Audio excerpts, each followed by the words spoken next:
सब तो पहले दसो कि आखिर मैसेज वाला की मामला है। कबर कुशाई भी तुसी कीती, फिर कबर खोदी भी, फिर बाहर भी कढ़िया, आखिर मामला फिर वो मैसेज साढ़े को आया है तो असी शो भी किया, पर लोगों ने बड़े बड़े उन्होंने फतवे लाए ने, लो जी ड्रामे कर रहे हैं, इंज कर रहे हैं, पर सानू तो पता है ना भी मैसेज किवें होया। लोगों के मूँह लोगों के जिन्ने मूँह होनियां गल्लां। मैसेज तुसी की समझिया कि जिहड़ी तुहाडी सिस्टर दुनिया तो चली गई है उन्हें मैसेज किया है? वो साढ़ा तो एडा कोई है साढ़े च पढ़िया ही कोई नहीं था। फिर मेरी माँ ने मोबाइल कभी किसी ने दिता ही नहीं था। कि कोई मोजा लोग बड़ा कह रहे हैं कि मोजा हो गया जो कबर कुशाई की नज़र आया? मौजा ये होया भी मैं तो मेरे नाल आंबर भाई सी, असी दो ने कवर पट्टी ते पहले साड़ा दिल नहीं सी मुत अपनी भैन की कबर आप? मैं ते मेरे नाल आंबर भाई ने दो ने। मुदस्सिर की बातों को लाइक करें, सब्सक्राइब करें और बेल आइकन को प्रेस करें ताकि नए आने वाली अपडेट आप तक पहुंच सके। जी अस्सलाम वालेकुम नाज़रीन, आपका मेज़बान मुदस्सिर रशीद आपकी खिदमत में हाजिर है और आप देख रहे हैं मुदस्सिर की बातें। देखते हैं सुनते कानों को मुदस्सिर का सलाम। इस वक्त मैं मौजूद हूँ कसूर के इलाके के निजी गाँव में और यहाँ पर एक ऐसा वाक़या पेश आया जो कि आम तौर पर मुल्क पाकिस्तान में रूनुमा नहीं होते। आप समझेंगे कि मुदस्सिर किसी फ़िल्म का या किसी ड्रामे का सीन बता रहा है, लेकिन ये जो वाक़या है ये हकीकत में एक आम ज़िंदगी में पेश हुआ है। वो लड़की जो इस दुनिया फ़ानी से चली गई है वो घर वालों को मैसेजेस करती है और एक मैसेज मसूल होता है मोबाइल पे और वो स्क्रीन आप दे सकते हैं, आपके सामने वो चल भी रही है। आखिर वो मामला था क्या, इन्हीं से जानते हैं। अस्सलाम वालेकुम। वालेकुम सलाम। की नाम है? इमरान। इमरान भाई तुसी मैंने दसो कि जिहड़ी लड़की दुनिया फानी तो चली गई, बड़ा दुख है। सब तो पहले दसो कि आखिर मैसेज वाला की मामला है। कबर कुशाई भी तुसी कीती, फिर कबर खोदी भी, फिर बाहर भी कढ़िया, आखिर मामला की सी? मैसेज आया मामला जी, मेरी माँ ने मोबाइल 'ਚ कभी बैलेंस करवाया ही नहीं था क्योंकि उन्हें मेरी भैन को मोबाइल होंदा सी ते कुछ तो हो गया ना, महीना हो गया तो मेरे उस नंबर तो मैसेज साढ़े मेरी माँ के नंबर तो गया भी नहीं था, पर अगों जिहदा सानू मैसेज आया है वो मेरी माँ के नंबर का है। पर वो मैसेज आया उन्हें तो लिखिया भी तुसी एक बारी नाकाम हो जाओगे तो उस तो बाद तुहाडी जिੱਤ होवेगी, एक बारी तुहाडी हार होवेगी। ते ये मैसेज तुसी की समझिया कि जिहड़ी तुहाडी सिस्टर दुनिया तो चली गई है उन्हें मैसेज किया है? वो साढ़ा तो एडा कोई है साढ़े च पढ़िया ही कोई नहीं था। फिर मेरी माँ ने मोबाइल कभी किसी ने दिता ही नहीं था। फिर ना मेरी माँ ने कभी मोबाइल 'ਚ लोड बैलेंस करवाया है। तो मेरा दिल मुतमैन सी, मैं मेरी भैन ने साड़ी ने मैसेज किया, मेरी भैन ने उन्हें किया, मैनू नहीं उन्हें किया। फिर वो मैसेज साढ़े को आया है तो असी शो भी किया, पर लोगों ने बड़े बड़े उन्होंने फतवे लाए ने, लो जी ड्रामे कर रहे हैं, इंज कर रहे हैं, पर सानू तो पता है ना भी मैसेज किवें होया। लोगों के मूँह लोगों के जिन्ने मूँह होनियां गल्लां। अच्छा हुण तुसी वो जिहड़ी सिम ते मैसेज आया है ਉਹ ਜਿਹੜੀ सिम तो गया है वो सिम किहदी है? देख मैं मैसेज करांगा ਤੁਹਾਡੇ ਵੱਲ ਆਏਗਾ ਤੇ ਮੈਂ ਕੀਤਾ ਨਾ, तो ਕਰਨ ਵਾਲਾ ਕੌਣ ਹੈ? ਉਹ सिम ਉਹ मोबाइल मेरी भैन ਕੋਲ ਚੱਲਦਾ ਸੀ ਜਿਹੜੀ ਫੌਤ ਹੋਈ ਜੀ। अच्छा ਘਰ ਹੀ ਚੱਲਦਾ ਸੀ ਤੇ ਮੇਰੀ ਮਾਂ ਨੂੰ ਤਾਂ ਚਲਾਉਣਾ ਨਹੀਂ ਸੀ ਆਉਂਦਾ ਤੇ ਮੇਰੇ ਘਰ ਹੀ ਚੱਲਦਾ ਸੀ, ਪਰ ਹੁਣ ਇਸ ਟਾਈਮ ਮੇਰੀ ਉਹ ਮਾਂ ਕੋਲ ਅਸੀਂ ਫੋਨ ਕਰ ਲੈਂਦੇ ਹਾਂ ਤੇ ਚੁੱਕ ਲੈਂਦੀ, ਉਹਨੂੰ ਚੁੱਕਣ ਦਾ ਪਤਾ, ਉਹਨੂੰ ਕਰਨ ਦਾ ਵੀ ਨਹੀਂ ਪਤਾ। अच्छा ਉਹ ਇਸ ਟਾਈਮ ਸਾਡੇ ਘਰ ਹੈ मोबाइल पर। ਇਧਰੋਂ ਮੈਸੇਜ ਗਿਆ ਨਹੀਂ ਸ਼ੋ ਹੁੰਦਾ ਪਿਆ, ਉਹ ਜਿਹੜਾ ਸਾਡੇ ਵੱਲੇ ਆਇਆ ਮੈਸੇਜ ਉਹ ਸ਼ੋ ਹੁੰਦਾ ਪਿਆ ਵੀ ਇਹ ਮੈਸੇਜ ਆਇਆ ਹੈ। अच्छा वो किस नंबर तो आया है? मेरी भैन ਦੇ ਨੰਬਰ ਤੋਂ। ਜਿਹੜੀ ਦੁਨੀਆ ਤੋਂ ਫਾਨੀ ਚਲੀ ਗਈ? ਹਾਂਜੀ ਫੌਤ ਹੋ ਗਈ। ਹਾਂਜੀ ਉਹਦੇ ਨੰਬਰ ਤੋਂ ਆਇਆ था? ਹਾਂਜੀ ਉਹਦੇ ਨੰਬਰ ਤੋਂ ਆਇਆ ਸਾਨੂੰ ਮੈਸੇਜ। तो फिर ਤੁਸੀਂ ਆਖਿਰ ਕਬਰ ਕੁਸ਼ਾਈ ਦਾ ਮਾਮਲਾ ਕਿਸ ਤਰ੍ਹਾਂ ਪੇਸ਼ ਆਇਆ? ਦੇਖੋ ਇਹ ਫਿਰ ਤੁਸੀਂ ਕਦਮ ਕਿਉਂ ਚੁੱਕਿਆ? ਤੁਹਾਨੂੰ ਕੀ ਲੱਗਿਆ ਕਿ ਉਹ ਲੜਕੀ ਜਿਹੜੀ ਦੁਨੀਆ ਤੋਂ ਚਲੀ ਗਈ ਉਹ ਮੈਸੇਜ ਕੀਤਾ ਹੈ? ਕੀ ਮਾਮਲਾ ਫਿਰ ਕਿਵੇਂ ਕਬਰ? ਨਹੀਂ ਉਹ ਕਵਰ ਇਹ ਤਾਂ ਹੁਣ ਚੰਦ ਦਿਨ ਹੋਏ ਮੈਨੂੰ ਤਾਂ ਕੇਸ ਕੀਤੇ ਨੂੰ 4 ਮਹੀਨੇ ਹੋ ਗਏ ਨੇ। ਇਹ 4 ਮਹੀਨਿਆਂ ਤੋਂ ਮੈਂ ਕਵਰ ਕਿਸੇ ਦਾ ਕੇਸ ਕੀਤਾ ਸੀ ਕਿਉਂਕਿ ਜਿਸ ਰਾਤ ਮੇਰੀ ਭੈਣ ਤੇ ਮੇਰੇ ਭਣਵਈਏ ਨਾਲ ਵਾਕਿਆ ਹੋਇਆ ਹੈ ਨਾ, ਕਿਉਂਕਿ ਇਹਨਾਂ ਨੇ ਜਿਨ੍ਹਾਂ ਨੇ ਇਹ ਗਾਮਾ ਕੀਤਾ ਉਹਨਾਂ ਨੇ ਸਾਨੂੰ ਇਹ ਕਵਰ ਕਰ ਵੀ ਉਸ ਟਾਈਮ ਪੋਸਟਮਾਰਟਮ ਨਹੀਂ ਕਰਵਾਉਣ ਦਿੱਤਾ।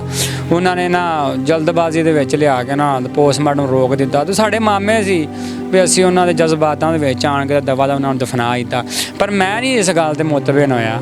अच्छा ये चलो ठीक है, मेरा मालिक हर चीज़ तो कुदरत रखता है, हर चीज़ मुमकिन है, कोई ऐसी गल नहीं। लेकिन मैं पर सवालिया निशान है आखिर कि सिस्टर ते तुहाडे जिहड़े बहनोई सी वो की मामला, फिर उन्होंने इंतकाल किस मामले किस तरह? ਉਹ ਹੋਇਆ ਵੀ ਅਸੀਂ ਸ਼ਾਦੀ ਕੀਤੀ ਹੈ। ਸ਼ਾਦੀ ਦੀ ਰਾਤ ਸਾਡੇ ਕੋਲ ਘਰ ਨੇ, ਸ਼ਾਦੀ ਦੀ ਰਾਤ ਦੋਵਾਂ ਜੀਆਂ ਨੂੰ ਸਭ ਨੇ ਤਕਰੀਬਨ 8:30-9 ਵਜੇ ਅਸੀਂ ਰੁਸਤਕ ਕੀਤਾ ਹੈ। ਵਾਪਸ ਆਪਦੇ ਘਰ ਚਲੇ ਗਏ ਨਾ, ਅਸੀਂ ਲੱਗੇ ਆਏ ਹਾਂ ਲੱਗੇ ਗਏ ਐਂਡ ਟਾਈਮ ਤੇ ਮੇਰੀ ਭੈਣ ਵੱਡੀ ਜਿਹੜੀ ਮੇਰੇ ਤੇ ਉਹ ਉੱਧਰੋਂ 2:30 ਵਜੇ ਉੱਠ ਕੇ ਆਈ ਜੀ। ਰਾਤ ਦੇ 2:30 ਵਜੇ ਕੋਲ ਘਰ 2:30 ਵਜੇ ਉੱਠ ਕੇ ਆ ਗਈ ਤੇ ਫਿਰ ਅਸੀਂ ਗਏ ਹਾਂ ਤਕਰੀਬਨ ਸਵੇਰ 4:30 ਵਜੇ ਉੱਧਰ ਗਏ ਹਾਂ। ਜਾ ਕੇ ਉਹਨਾਂ ਨੇ ਪੁੱਛਿਆ ਵੀ ਤੁਸੀਂ ਇਹਨਾਂ ਨੂੰ ਬਿਠਾਇਆ ਨਹੀਂ? ਤੇ ਉਹਨਾਂ ਨੇ ਕਿਹਾ ਜੀ ਜਿਹੜੀ ਸ਼ਰਾਫਤ ਦੀ ਮਾਂ ਹੈ ਉਹਨੇ ਕਿਹਾ ਜੀ ਅਸੀਂ ਬਿਠਾਇਆ ਤੇ ਉੱਠੇ ਨਹੀਂ ਤੇ ਮੇਰੀ ਭੈਣ ਨਾ ਮੇਰੇ ਭਣਵਈਏ ਨੂੰ ਫੋਨ ਕਰਨ ਲੱਗ ਪਈ, ਉਹਨੇ ਅੱਗੋਂ ਫੋਨ ਨਹੀਂ ਚੁੱਕਿਆ, बहनोई ने नहीं चुक्या। फिर मेरी भैन ने ना ही दरवाज़ा खड़काया तो दरवाज़ा खुल गया। ਅੱਛਾ ਖੁੱਲ ਗਿਆ, ਅੰਦਰ ਗਈ ਤੇ ਵੇਖਿਆ ਤੇ ਮੇਰਾ ਪਨਵਈਆ ਨਾ ਥੱਲੇ ਡਿੱਗਾ ਪਿਆ, ਬਹਿਨੋਈ ਤੁਹਾਡਾ, ਥੱਲੇ ਡਿੱਗਾ ਪਿਆ ਤੇ ਮੇਰੀ ਜਿਹੜੀ ਭੈਣ ਹੈ ਨਾ ਉਹ ਉੱਤੇ ਹੀ ਪਈ ਗੱਦੇ ਦੇ ਮਤਲਬ ਕਿ ਬਹਿਨੋਈ ਤੁਹਾਡਾ ਥੱਲੇ ਸੀ ਤੇ ਸਿਸਟਰ ਉੱਤੇ ਹੀ ਸੀ। ਉੱਤੇ ਹੀ ਪਈ, ਉਹ ਇੰਝ ਪਈ ਸੀ ਜਿਵੇਂ ਸੁੱਤੀ ਹੁੰਦੀ ਜੀ। ਉਹ ਨਾ ਮੇਰੀ ਭੈਣ ਨੇ ਬੁਲਾਇਆ ਲੋਇਆ ਤੇ ਵੇਖਿਆ ਤੇ ਉਹਨਾਂ ਨੂੰ ਦਵਾ ਦਾ ਸਾਰੇ ਇਕੱਠੇ ਹੋਏ, ਉਹਨਾਂ ਕੱਢਿਆ ਬਾਹਰ ਕੱਢਿਆ, ਡਾਕਟਰ ਨੂੰ ਬੁਲਾਇਆ, ਡਾਕਟਰ ਸਾਹਿਬ ਨੇ ਆਖਿਆ ਇਹ ਤਾਂ ਫੌਤ ਹੋ ਗਿਆ ਨਾ, ਦੋਵੇਂ ਜੀ ਫੌਤ ਹੋ ਗਏ ਨੇ।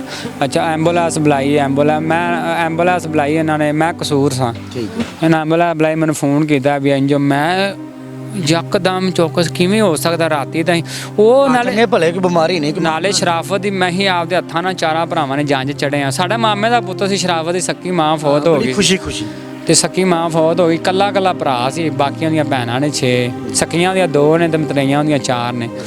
ਤੇ ਅਸੀਂ ਆਦੇ ਮੇਰੀ ਮਾਂ ਦੀ ਖਵਾਇਸ਼ ਸੀ ਵੀ ਤੁਸੀਂ ਭਰਾ ਦੀ ਜੰਜ ਚੜ੍ਹਨੀ, ਭਰਾ ਬਣ ਕੇ ਅਸੀਂ ਚੜ੍ਹੇ ਤੇ ਸਾਡੇ ਇਹ ਖੁਸ਼ੀਆਂ ਹੀ ਨਹੀਂ ਸੀ ਪੂਰੀਆਂ ਹੋਈ। ਅਸੀਂ ਜੰਜ ਚੜ੍ਹੇ, ਮੈਨੂੰ ਇਹਨਾਂ ਫੋਨ ਕੀਤਾ ਵੀ ਤੂੰ ਨਾ ਕਸੂਰ ਅਸੀਂ ਹਸਪਤਾਲ ਲਈ ਆਉਣੇ, ਮੈਂ ਯਕੀਨ ਹੀ ਨਹੀਂ ਕੀਤਾ। ਮੈਂ ਫਿਰ ਆਪਦੇ ਭਰਾ ਨੂੰ ਫੋਨ ਕੀਤਾ, ਉਹਨੇ ਕਿਹਾ ਵਾਕਿਆ ਹੀ ਅਸੀਂ ਲਈ ਆਉਣੇ, ਮੈਂ ਕਸੂਰ ਗਿਆ ਤੇ ਉਧਰੋਂ ਐਂਬੂਲੈਂਸ ਤੇ ਪਾ ਕੇ ਲੈ ਆਂਦਾ। ਅਜੀਬ ਜੀ ਗੱਲ ਨਹੀਂ ਭਲਾ ਕਿ ਇੱਕ ਬੰਦਾ ਠੀਕ ਠਾਕ ਹੈ, ਸਿਹਤਮੰਦ ਨੇ ਤੇ ਮਾਮਲਾ, ਉਹਨਾਂ ਨੇ ਜਨਰੇਟਰ ਦਾ ਉਕਵਾ ਬਣਾਇਆ ਹੈ। ਉਹਨਾਂ ਨੇ ਕਿਹਾ ਜੀ ਜਨਰੇਟਰ ਅੰਦਰ ਪਿਆ ਸੀ ਤੇ ਜਨਰੇਟਰ ਦੀ ਅੱਬਸ ਬਣੀ ਹੈ ਤੇ ਜਨਰੇਟਰ ਦੀ ਅੱਬਸ ਬਣਨ ਦੀ ਵਜ੍ਹਾ ਤੋਂ ਮੌਤ ਹੋ ਗਈ ਉਹਨਾਂ ਦੀ। ਪਰ ਮੈਂ ਆਣਾ ਉਹ ਤੰਦੂਰ ਦਾ ਕੰਮ ਕਰਦਾ ਸੀ, ਨਾਲੇ ਇਹ ਸ਼ਾਦੀ ਦੀ ਰਾਤ ਸੀ, ਉਹ ਕਿਵੇਂ ਸੌਂ ਗਏ? ਹਾਂ ਸਮਝ ਨਾ ਸਾਰੀ ਗੱਲ ਬਾਤ ਕਿਵੇਂ 2:30 ਵਜੇ ਦਸੀ ਉਧਰੋਂ ਆਣੇ ਪਏ, 2:30 ਤੋਂ ਬਾਅਦ 1.5 ਘੰਟਾ ਸੀ, 1.5 ਘੰਟੇ ਜਦੋਂ ਮੀਆਂ ਬੀਬੀ ਸੀ ਉਹਨਾਂ ਗੱਲਾਂ ਬਾਤਾਂ ਕਰਨੀਆਂ ਸੀ। ਅਸਲ ਮਾਮਲਾ 1.5 ਘੰਟੇ ਦੇ ਵਿੱਚ ਤੁਸੀਂ ਦੱਸੋ ਸੁੱਤੇ ਉਹ ਜਾਗਦੇ ਹੋਣ, ਉਹਨਾਂ ਸਾਹ ਘਟੀਜੇ ਆ ਤੇ ਉਹਨਾਂ ਨੂੰ ਉੱਠਣਾ, ਉੱਠ ਕੇ ਦਰਵਾਜ਼ਾ ਖੋਲ੍ਹਣਾ, ਐਸਾ ਕੀ ਉਹਨਾਂ ਨਾਲ ਵਾਕਿਆ ਹੋਇਆ? ਉਹਨਾਂ ਨੇ ਨਾ ਮੈਂ ਕਿਹਾ ਜੀ ਅਸੀਂ ਪੋਸਟਮਾਰਟਮ ਕਰਾਉਣਾ, ਮੇਰੇ ਮਾਮੂ ਨੇ ਕਿਹਾ ਨਹੀਂ, ਮੇਰੇ ਛੋਟੇ ਮਾਮੂ ਨੇ ਕਿਹਾ ਵੀ ਅਸੀਂ ਪੋਸਟਮਾਰਟਮ ਨਹੀਂ ਕਰਵਾਉਣਾ। ਮਾਮੂ ਨੇ ਕਿਉਂ ਕਿਹਾ ਨਹੀਂ ਕਰਾਉਣਾ? ਉਹ ਬਸ ਉਹ ਨਹੀਂ ਕਰਵਾਉਣਾ ਜੀ। ਮੇਰੇ ਮਾਂ ਪਿਓ ਨੇ ਵੀ ਉਹਨੇ ਮੁਤਬੈਨ ਕਰ ਲਿਆ ਵੀ ਤੁਸੀਂ ਆਖੋ ਅਸੀਂ ਨਹੀਂ ਕਰਾਂਗੇ, ਮੈਂ ਭਰਾ ਸਾਂ, ਮੇਰੀ ਨਹੀਂ ਸੁਣੀ ਜੀ। ਤੇ ਮੈਂ ਨਾ ਇਸ ਗੱਲ ਤੇ ਨਹੀਂ ਮੁਤਬੈਨ ਹੋਇਆ। ਮੈਂ ਤਕਰੀਬਨ ਨਾ ਅਸੀਂ ਨਾ ਆ ਗਿਆ ਘਰ, ਮੈਂ ਤਾਂ ਵੀ ਰੌਲਾ ਪਾਉਂਦਾ ਰਿਹਾ, ਪਰ ਮੇਰੇ ਨਾਲ ਇਹਨਾਂ ਨਾਲ ਫੁੱਲ ਲੈਣ ਕਲਾਜ ਲਓ ਜੀ, ਤੂੰ ਫੁੱਲ ਲੈਣ ਚਲਾ ਜਾ, ਮਗਰੋਂ ਇਹਨਾਂ ਐਲਾਨ ਕਰਾ ਦੇ 2 ਵਜੇ ਆਪਾਂ ਜਨਾਜ਼ਾ ਕਰਵਾ ਦੇਣਾ। ਸ਼ਰਾਫਤ ਦੇ ਜਿੰਨੇ ਦੋਸਤ ਸੀ ਉਹ 3 ਵਜੇ ਆਏ, ਉਹਨਾਂ ਕੰਮਾਂ ਤੋਂ ਆਣ ਕੇ ਉਹਨਾਂ ਕਹੇ ਚਲੋ 3 ਵਜੇ 4 ਵਜੇ। ਕੀ ਕਰਦਾ ਸੀ? ਤੰਦੂਰ ਦਾ ਕੰਮ ਮੇਰੇ ਨਾਲ ਕਰਦਾ ਸੀ, ਉਹਨੇ ਮੇਰੇ ਕੋਲ ਕੰਮ ਸਿੱਖਿਆ। ਫਿਰ ਨਾ ਬੇਲੀ 203 ਵਜੇ ਆਏ ਤੇ ਨਾ 2 ਵਜੇ ਜਨਾਜ਼ਾ ਕਰਾ ਦਿੱਤਾ। ਮੈਂ ਫੁੱਲ ਲੈਣ ਗਿਆ, ਮੇਰੇ ਆਉਂਦੇ ਨੂੰ ਨਾ ਨੁਆ ਨੂੰ ਹੋ ਗਏ, ਮੈਂ ਆਦੀ ਭੈਣ ਦਾ ਮੂੰਹ ਨਹੀਂ ਵੇਖਿਆ, ਤੁਸੀਂ ਮੰਨੋਗੇ ਨੁਆਇਆ ਮੇਰੀ ਭੈਣ ਆਦੀ ਦਾ ਮੂੰਹ ਨਹੀਂ ਮੈਂ ਵੇਖਿਆ। ਇਹਨਾਂ ਨੇ ਐਸਾ ਦੇਖਿਆ ਗਿਆ ਕਿ ਕੋਈ ਮੌਜਜ਼ਾ, ਲੋਕ ਬੜਾ ਕਹਿ ਰਹੇ ਨੇ ਕਿ ਮੌਜਜ਼ਾ ਹੋ ਗਿਆ ਜਦੋਂ ਕਬਰ ਖੁਸ਼ਾਈ, ਕੀ ਨਜ਼ਰ ਆਇਆ? ਮੌਜਦਾ ਇਹ ਹੋਇਆ ਵੀ ਮੈਂ ਤਾਂ ਮੇਰੇ ਨਾਲ ਆਂਬਰ ਭਾਈ ਸੀ, ਅਸੀਂ ਦੋਵਾਂ ਨੇ ਕਬਰ ਪੱਟੀ ਤੇ ਪਹਿਲੇ ਸਾਡਾ ਦਿਲ ਨਹੀਂ ਸੀ ਆਪਣੀ ਭੈਣ ਦੀ ਕਬਰ ਆਪ, ਮੈਂ ਤੇ ਮੇਰੇ ਨਾਲ ਆਂਬਰ ਭਾਈ ਨੇ ਦੋਵਾਂ ਨੇ ਪੱਟੀ। ਪਹਿਲੇ ਸਾਡੇ ਦੋਵਾਂ ਦਾ ਦਿਲ ਡਰਦਾ ਸੀ, ਪਤਾ ਨਹੀਂ ਅੰਦਰ ਕੀ ਹੋਵੇਗਾ, ਪਰ ਅਸੀਂ ਖੌਫ, ਪਰ ਅਸੀਂ ਆਦੇ ਪੀਰ, ਅਸੀਂ ਦੋਵੇਂ ਇੱਕੋ ਪੀਰ ਦੇ ਮਰੀਜ਼ ਹਾਂ। ਅਸੀਂ ਫਿਰ ਆਦੇ ਪੀਰ ਸਾਹਿਬ ਨੂੰ ਫੋਨ ਕੀਤਾ, ਪੀਰ ਸਾਹਿਬ ਵੀ ਇਹ ਗੱਲ, ਉਹਨੇ ਕਿਹਾ ਪੁੱਤਰ ਕੋਈ ਗੱਲ ਨਹੀਂ, ਤੁਸੀਂ ਕਬਰ ਪੱਟੋ। ਸਰਕਾਰਾਂ ਨੇ ਕਿਹਾ ਤੁਸੀਂ ਪੱਟੋ, ਕੋਈ ਟੈਨਸ਼ਨ ਨਹੀਂ।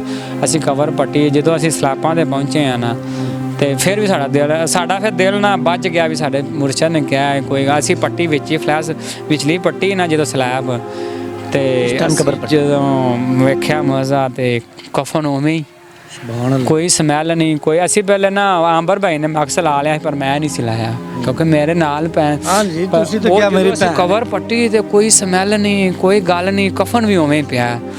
ਤੇ ਮੇਰਾ ਨਾ ਦਿਲ ਜੇ ਬੜਾ ਹੌਸਲਾ ਹੋਇਆ ਤੇ ਮੈਨੂੰ ਖੁਸ਼ੀ ਹੋਈ ਵੀ ਮੇਰੀ ਭੈਣ ਨੂੰ ਅੱਲਾਹ ਪਾਕ ਨੇ ਪਤਾ ਨਹੀਂ ਕੀ ਮਨਾਜ਼ਰ ਦਰਜਾਤ ਸ਼ਾਇਦ ਬੁਲੰਦ ਕਰ, ਅੱਲਾਹ ਪਾਕ ਨੇ ਕੀ ਬੁਲੰਦ ਉਹਨਾਂ ਦਾ ਹੱਥ ਕੀਤੇ ਨੇ। ਪਰ ਤੁਸੀਂ ਇਹ ਕੀ ਮੰਨਦੇ? ਚਲੋ ਇਹ ਤੇ ਇੱਕ ਰੱਬ ਮੇਰਾ ਮਾਲਿਕ ਹੈ, ਹਰ ਚੀਜ਼ ਤੇ ਕੁਦਰਤ ਰੱਖਦਾ ਹੈ, ਇਹ ਸਾਰਾ ਮਾਮਲਾ ਉਹਨਾਂ ਦੇ ਦੁਨੀਆ ਫਾਨੀ ਤੋਂ ਇੱਕਦਮ ਚਲੇ ਜਾਣਾ, ਕੀ ਵੇਂਦੇ ਹੋ? ਤੁਹਾਡੇ ਨਜ਼ਦੀਕ ਮਾਮਲਾ ਕੀ ਹੈ? ਮੈਂ ਇਹ ਸਮਝਦੇ? ਮੈਂ ਇਹ ਇਹਨਾਂ ਨੂੰ ਮਾਰਿਆ ਗਿਆ ਹੈ, ਕਿਉਂਕਿ ਦੇਖੋ ਜਨਰੇਟਰ ਦੀ ਮੌਤ ਦੁਨੀਆ ਦੇ ਜਨਰੇਟਰ ਚੱਲਦੇ ਨੇ ਵੱਡੇ ਵੱਡੇ, ਇਹ 100 ਪਾਵਰ ਦਾ ਜਨਰੇਟਰ ਸੀ, ਤੁਸੀਂ ਸੋਚੋ ਐਡਾ ਉਹ ਜਨਰੇਟਰ ਸੀ। ਫਿਰ ਉਹ ਬੰਦਾ ਜਾਗਦੇ ਬੰਦੇ ਦਾ ਸਾਹ ਘਟੀਜੇ ਤੇ ਕੀ ਗੱਲ ਉਹਨੂੰ ਮੌਜੂਦਾ ਸੂਰਤ ਹਾਲ ਕੀ? ਕੇਸ ਬਣਿਆ, ਪੁਲਿਸ ਕੇਸ ਕੋਈ ਬਣਿਆ, ਕੋਈ ਮਾਮਲਾ ਬਣਿਆ, ਕੋਈ ਤਸ਼ਵੀਸ਼ ਹੋਈ? ਮੈਂ ਕੇਸ ਕੀਤੀ ਰੱਖਿਆ ਜੀ। ਕੇਸ ਤੋਂ ਬਾਅਦ ਮੈਨੂੰ ਪਹਿਲੇ 26 ਤਰੀਕ ਡੇਟ ਮਿਲੀ ਸੀ, 26 ਤਰੀਕ ਡਰੇਅਰ ਹੋ ਗਈ।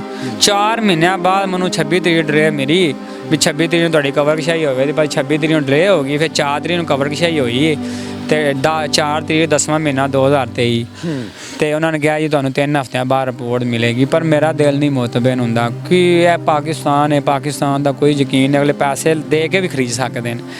ਪਰ ਮੈਂ ਇਹ ਚਾਹਣਾ ਵੀ ਸਾਡੇ ਨਾਲ, ਅਸੀਂ ਗਰੀਬ ਹਾਂ, ਸਾਡੇ ਨਾਲ ਇਨਸਾਫ ਹੋਵੇ, ਸਾਨੂੰ ਰਿਪੋਰਟ ਸਹੀ ਮਿਲੇ। ਹੁਣ ਇਹੀ ਚਾਹਨਾ ਵਾਂ ਕਿ ਤੁਹਾਨੂੰ IG ਪੰਜਾਬ ਸਾਹਿਬ ਵੇਖ ਰਹੇ ਨੇ, मोहसिन नकवी साहब वेख रहे ने, कोई रिक्वेस्ट करना चाहो कि खुदारा साढ़े केस नजर सानी करो? मैं वरीज़े आज़म साहब ਨੂੰ ਕਹਿਣਾ ਚਾਹਨਾ ਵੀ ਵਰੀਜ਼ੇ ਆਲਾ ਨੂੰ, ਕਿਉਂਕਿ ਵਰੀਜ਼ੇ ਆਲਾ ਐਕਸ਼ਨ ਲੈਣ ਦੇ ਆ ਸਾਡੀ ਛੇਤੀ ਸੁਣੀ ਜਾਏ। ਮੈਂ ਪੰਜਾਬ ਸਾਹਿਬ ਚਾਹਨਾ ਐਜੀ ਪੰਜਾਬ ਸਾਹਿਬ ਨੂੰ ਕਹਿਣਾ ਚਾਹਨਾ ਵੀ ਸਾਡੀ ਜਲਦ ਤੋਂ ਜਲਦ ਸੁਣਾਈ ਹੋਵੇ, ਕਿਉਂਕਿ ਅੱਗੇ 4 ਮਹੀਨੇ ਮੈਂ ਅਦਾਲਤਾਂ ਦੇ ਧੱਕੇ ਖਾਦੇ ਨੇ। 4 ਮਹੀਨਿਆਂ ਬਾਅਦ ਜਾ ਕੇ ਮੈਨੂੰ ਕਵਰਸ਼ਾਹੀ ਦਰਖਾਸਤ ਆਰਡਰ ਮਿਲੇ ਨੇ। ਪਰ ਮੈਂ ਇਹ ਚਾਹਨਾ ਵੀ ਇਹ ਸਾਡੇ ਆਰਡਰਾਂ ਨੂੰ ਦੱਬਣ ਦੀ ਕੋਸ਼ਿਸ਼ ਨਾ ਕੀਤੀ ਜਾਵੇ, ਸਾਨੂੰ ਜਲਦ ਤੋਂ ਜਲਦ ਸਾਨੂੰ ਰਿਪੋर्ट मिले तो साड़ी सुनी जावे। नाज़रीन, ये था वो मामला कि एक सगे भाई ने अपनी बहन की खुद कब्र कुशाई की। मोर्जा कफन बिल्कुल साफ़ था। मेरा मालिक हर चीज़ पर कुदरत रखता है और ये भी हो सकता है। और उस लड़की के फ़ोन से मैसेज आना जो दुनिया में है ही नहीं, स्क्रीन पे आपके सामने मैसेज है, एक सवालिया निशान है। तो इनकी इस मामलात के लिए कदम के लिए कमेंट कीजिएगा। इसी के साथ अपने मेज़बान मुदस्सिर को इजाज़त देखते रहे। मुदस्सिर की बातें अल्लाह ने के बाद।